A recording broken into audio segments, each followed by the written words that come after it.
राजकुमारी नैना और सेंटोर भाई।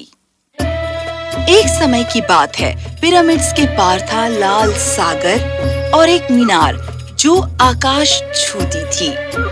वहाँ एक बैंगनी जंगल था जो कहलाता था मिराको प्रदेश।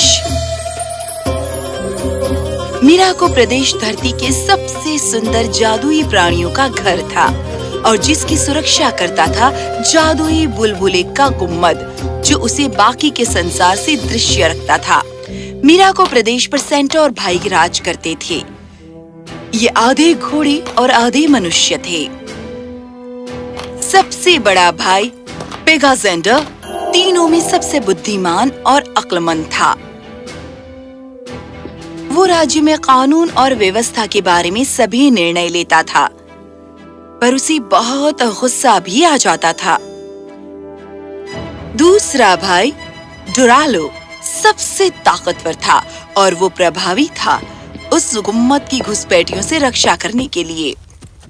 सबसे छोटा भाई एरियन पूरे राज्य में सबसे खूबसूरत और रूपवान प्राणी था जो इतना आकर्षक था कि जल परियां और ड्रैगन लेडीज खुद को रोक नहीं पाती और उसके प्रेम में गिरफ्तार हो जाती।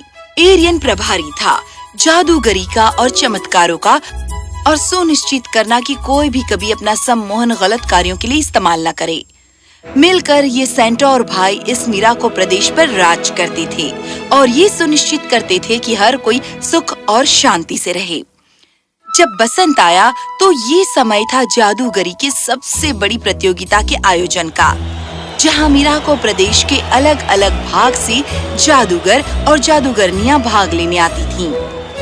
सेंटोर भाई जो इस प्रदेश के सबसे बड़े जादूगर थे, वो जज बनते। भीड़ उत्सुकता से इंतजार करती। सबसे पहले आई आइस डैम्सल, जिसने भाइयों के आगे दंडवत किया और फिर उसने एक बर्फ की आकृति पेगाजेंडर के ग्लास से निकाली जो बिल्कुल पेगाजेंडर की तरह लगती थी। पेगाजेंडर मुस्कुराया, भीड़ ने तालियां बजाई।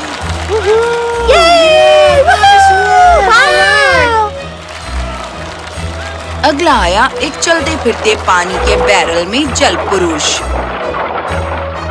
उसने भाइयों के सामने दंडवत किया और फिर उसने हवा में पानी के बुलबुले निर्मित किए। फिर वो हवा में पानी से उछला और खुद की छोटी छोटी संस्करण उत्पन्न किए जो इन बुलबुलों में कैद थे। वो बुलबुले एक साथ इकट्ठे हुए और ये हरा जल पुरुष अपने असली आकार में खुद से प्रकट हो गया। पेगाजेंडर ने डुलारों की तरफ देखा और सिर हिलाया। अगला आया लायन टोड, जो ऐसा उछल सकता जिसके मुकाबले में कोई और नहीं उछल सकता। फिर आई ड्रैगन लेडी, जिसके बाद आई एक परी। ये पूरा दिन चलता रहा और भीड़ को पूरा मजा आया।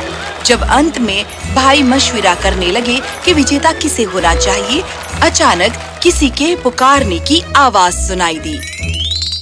हेलो, क्या कोई है? मेरे ख्याल से मैं खो गई हूँ। कोई घुसपैठिया है।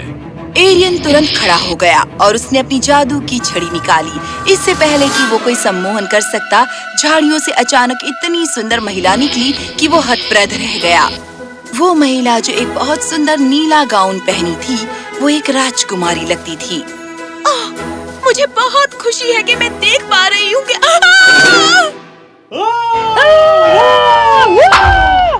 वो महिला बेहोश होकर गिर पड़ी। सभी मिराकन उसके आसपास इकट्ठे हो गए और उसे हैरानी से देखने लगे। कोई मनुष्य कैसे मिराको में प्रवेश कर सकता है? डुरालो ने उछलते हुए हवा में छलांग लगाई। उसकी सेना उसके पीछे हवा में आई और एक एक करके उन्होंने भी छलांगे लगाई। इस बीच एरियन ने अपनी आंखें बंद कर ली और अपनी उंगली नैना की कनपट्टी पर दबाई। तुम क्या देख सकते हो? केवल उसका नाम राजकुमारी नैना, पर मुझे कुछ और नजर नहीं आ रहा है। इसकी यादें धुंधली हैं। पहरेदारों, उसे जेल में उठाकर ले जाओ और उसे सील कर दो जब तक डुरालो ये पता न कर पाए कि वो घुसपैठिया कौन है।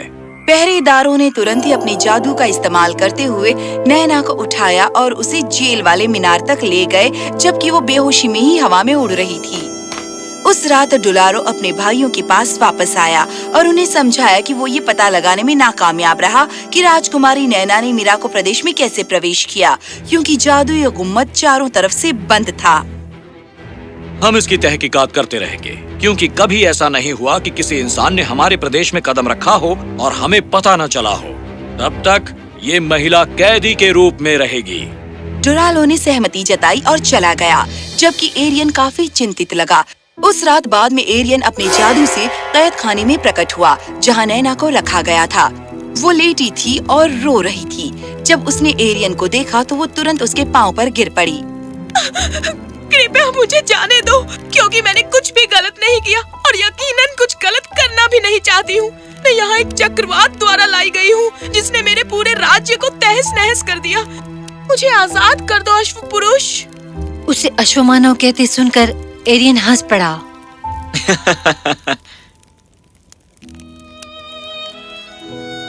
चिंता मत करो हे परिजादी, अब जबकि मैं जानता हूँ कि तुम कौन हो, मैं अपने भाइयों से सब कुछ बताऊंगा और वो तुम्हें आजाद कर देंगे। बहुत बहुत धन्यवाद अश्व पुरुष। क्या हम उन्हें अभी बता सकते हैं, क्योंकि इस कैद खाने में मेरा सांस लेना मुश्किल हो रहा है। मैं ताजी हवा में सांस लेना चाहती हूँ। मेरा सबसे बड़ा भाई पेगाजेंडर अपनी निद्रा को बहुत गंभीरता से लेता है। वो जब भी सोता है किसी को भी उसमें खलल डालने की इजाजत नहीं है। पर चिंता मत करो, अपने जादू से मैं तुम्हें खुले बाग में ले जाऊंगा, जहाँ तुम तारों की छाव में ताजी हवा से सांस ले सकती हो। और इससे पहले कि सूरज निकले हम वापस कैद खाने में आ जाएंगे और फिर मैं अपने भाइयों को तुम्हारे बारे में सब कुछ बता दूंगा। तुम एक बहुत दयालु अश्व पुरुष हो। सोने का प्रयत्न करता हुआ आधी नींद में चमगादड़, जो कैद खाने के बाहर उल्टा लटका था, उसने अपना गला खंगाला। क्या अब मैं थोड़ी देर सो सकता हूँ? क्षमा करना उनीदी चमगादड़, हम तुम्हें तुम्हारे हाल पर छोड़ देंगे।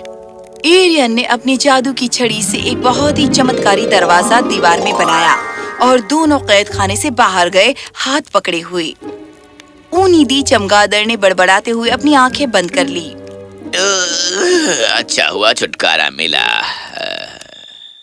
बाहर चांद अपनी चांदनी में चमक रहा था और तारे इतने सुंदर लग रहे थे जितना वो पहले कभी नहीं लगे थे। एरियन ने अपनी जादू की छड़ी से स्वयं को एक पुरुष में तब्दील कर लिया। नैना ने उसकी ओर प्रशंसनीय भाव से देखा, क्योंकि इस चांदनी की रोशनी में ही वो उसका मुंह स्पष्ट देख पा रही थी। उसे तुरंत ही उससे प्रेम हो गया। दोनों नरम घास पर लेट गए और बिना एक शब्द बोले सितारों को निहारते रहे। उनकी उंगलियां एक दूसरे में उलझी हुई थीं, क्योंकि वो हाथ पकड़े थे। हल्की हल्की हवा उनके बालों को उड़ा रही थी और जल्दी ही दोनों को नींद आ गई। अगले दिन जब सूरज निकला, एक पहरेदार दौड़ा दौड़ा दरबार में आया और पेगाजेंडर को सूचना दी कि राजकुमारी नैना गायब थी। बड़े भाई चिंता मत करो, क्योंकि वो लड़की बहुत दूर नहीं गई होगी। मैं उसे आपके पास वापस ले आऊंगा। नहीं, मैं उस कैदी को अपने हाथों से खुद पकड़ूंगा। पहरेदारों, एरियन को इत्तला कर दो कि वो तुरंत हमसे मिले। हम कैदी की खोज कर रहे हैं। पहरेदारों ने सिर हिलाया और दोनों सेंटोर भाई हवा में उड़ते हुए गए। इस बीच एरियन और नैना जाग उठे जब सूरज की किरणें उनके चेहरे पर गिरी। दोनों एक दूसरे की ओर मुस्कुराए। मुझे तुम्हारे साथ रहकर आनंद आया है अश्व। एरियन, मेरा नाम है एरियन। दोनों मुस्कुराए और एक दूसरे को गले लगाया। उसकी आलिंगन की गर्माहट से उसे फिर से सेंटोर बना दिया। पेगाजेंडर और डुलारो, जो बाहर उड़ रहे थे, राजकुमारी को तलाशते हुए अचानक उन्हें वो नजर आई। गद्दार! एरियन और नैना उनकी तरफ मुड़े जब वे दोनों नीचे आए। क्रोधित पेगाजेंडर ने अपनी तलवार निकाली और उसे एरियन के कंधे पर रखा। तुम गद्दार हो। ये लड़की तुम्हारे लिए अपने भाइयों और मिराको से ज्यादा अहमियत रखती है। बड़े भाई प्लीज, मैं समझा सकता हूँ। कुछ समझाने की जरूरत नहीं है, क्योंकि जो मुझे देखना था वो देख लिया स्वयं अपनी आंखों से। वो आगे बढ़ा और एरियन के हाथ से उसकी जादू की छड़ी छीन ली। यदि तुम मेरे भाई ना होते तो मैं तुम्हें मृत्यु दंड देता, पर मेरे ख्याल से तुम्हारे लिए ये बेहतर सजा होगी। पेगाजेंडर ने अपनी जादू की छड़ी एरियन की छड़ी की ओर इंगित की और जल्दी ही उसकी सारी जादुई शक्ति उससे निकाल ली। तुम्हें अब मिराको से देश निकाला दिया जाता है और जैसे ही तुम इस गुम्मत से बाहर निकलोगे तुम मनुष्य रूप में बदल जाओगे, जो तुमने अपनी इच्छा से इस लड़की के लिए इख्तियार किया था। लेकिन बड़े भाई का निर्णय अंतिम है, निकल जाओ। एरियन और नैना मुड़े और चले गए। जैसे ही एरियन ने गुम्मत के बाहर कदम रखा, वो अपने मनुष्य रूप में तब्दील हो गया। दोनों ने हाथ पकड़े और वो निकल पड़े जितना संभव हो सके मिराको प्रदेश से दूर जाने के लिए। एरियन उदास था और नैना भी उदास थी, क्योंकि वो इस सब के लिए स्वयं को दोषी ठहरा रही थी। बाद में उस दिन जब वो झरने के पास फल खाने के लिए और पानी पीने के लिए बैठे, कुछ सोल रिपस अचानक हवा में प्रकट हुए। वो दुष्ट हंसी हंसे।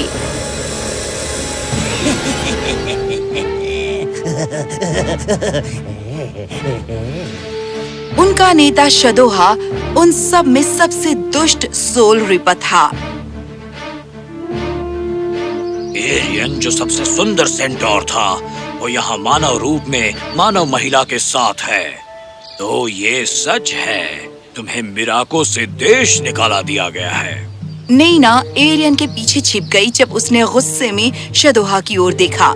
नाराज मत हो, मैं यहाँ तुम्हें अपनी मित्रता देने के लिए आया हूँ। मेरे साथ शामिल हो जाओ, मुझे जादुई सम्मोहन सिखाओ और मिलकर तुम और मैं मिराको प्रदेश पर हमला कर सकते हैं, उन पर शासन कर सकते हैं। तुम और मैं अपने भाइयों से गद्दारी कभी नहीं करूँगा। ओ बेवकूफ मत बनो, तुम्हारे भाइयों ने तुम्हें अपने ही घर से बाहर फेंक दिया। क्या तुम्हें समझ नहीं आ रहा? पेगाजेंडर को सिर्फ अपने लिए सिंहासन चाहिए और कुछ नहीं। यहाँ मिराको प्रदेश में उस उनीदी चमगादड़ ने पहरेदार से सब सुना। तुरंत ही पेगाजेंडर के पास गया और उसे वो सब सुनाया जो उसने सुना था। ओ बुद्धिमान राजा, एरियन निर्दोष है और राजकुमारी भी। आपका भाई आपकी नींद में खलल नहीं डालना चाहता था और इसके लिए आपको खबर देने के लिए वो सुबह का इंतजार कर रहा था। पेगाजेंडर बहुत शर्मिंदा हुआ। उसने डुलारो की ओर देखा और कहा, डुरालो, मैंने एक बहुत बड़ी गलती कर दी। चलो तुरंत जाएं और अपने भाई को वापस लाएं। तुम मेरी जान ले सकते हो, पर मैं कभी तुम्हारा विश्वास नहीं करूंगा और अपने भाइयों के विरुद्ध नहीं जाऊंगा। तो फिर ठीक है, तुम मेरे आगे कोई पर्याय नहीं रख रहे। शदोहा ने अपना काला जादू चलाया और उसे एरियन की तरफ निर्देशित किया। नैना सीधे उसके सामने खड़ी हो गई और उसने उसका हमला सहा। नैना, नहीं! तभी पेगाजेंडर और डोलारो वहाँ पहुँचे और उन्होंने भयंकर ऊर्जा अपनी जादू की छड़ी से उत्पन्न की। सभी सोल रिपर्स शदोहा के साथ मिट्टी में बदल गए। पेगाजेंडर और डोलारो एरियन के करीब उतरे, जो नैना की लाश लिए रोए जा रहा था। पेगाजेंडर ने अपनी जादू की छड़ी से उसे जीवित किया और उसने धीरे धीरे अपनी आंखें खोली। एरियन बहुत ही खुश था। बहुत बहुत धन्यवाद बड़े भाई।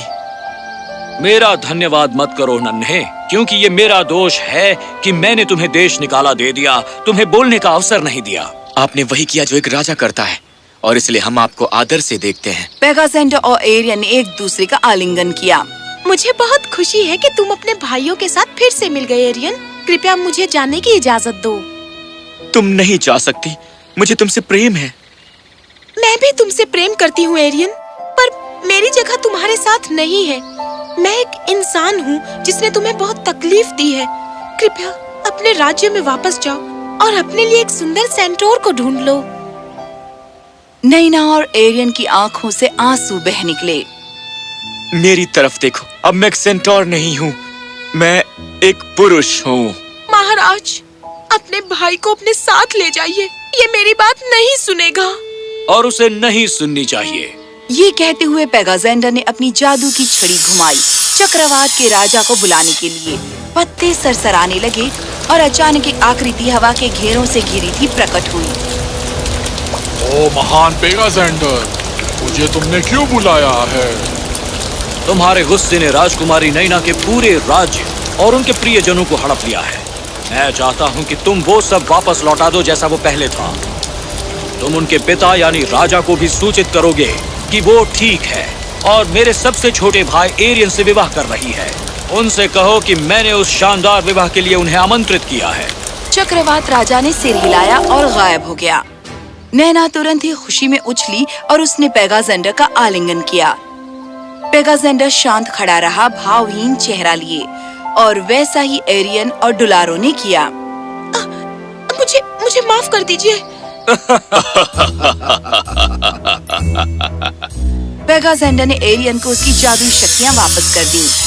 वो स्वयं को एक सेंटोरियन और पुरुष के रूप में कभी भी तब्दील कर सकता था जब भी उसका जी चाहे। विवाह तुरंत संपन्न हुआ और मीरा को प्रदेश में एक बार फिर हर कोई खुश था। और जहाँ तक पेगाजेंडर का सवाल है कि उसने कसम खाई कि वो कभी भी निष्कर्ष पर पहुँचने से पहले कोई फैसला नहीं करेगा।